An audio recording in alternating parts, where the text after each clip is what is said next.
Денес имавме две средби, организирани со две целни групи.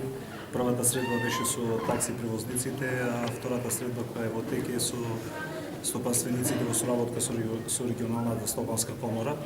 На првата средба со такси превозниците разговаравме околу нивните проблеми со кои секојдневно се соочуваат и однемањето на слух од страна на актуелната власт кон нив, како да не се граѓани и како да не функционираат во нашиот град.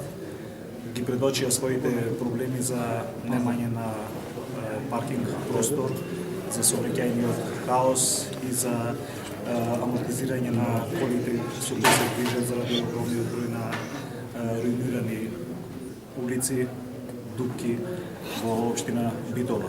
При тоа задавме обврска и понудивме нашите решенија за изнаоѓање на мерки со кои такси превозот во општина Битола во наредниот период ќе биде далеку поорганизиран и во интерес на граѓаните на општина Битола.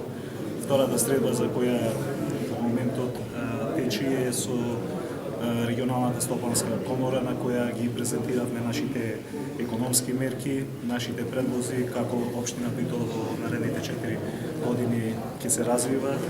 Ги презентиравме мерките за изедначување на условите за домашните и странските инвеститори во сите постојни зони. Ги презентиравме мерките за малките бизниси, бизнис едукацијата, за голем број на активности за технолошкиот парк. Слушнавме од страна на стопанствениците нивни сугестии и идеи и после 24 март заедно со нив општина Битола ќе оди кон поинаква побава иднина со која ќе овозможиме отварање на нови работни места.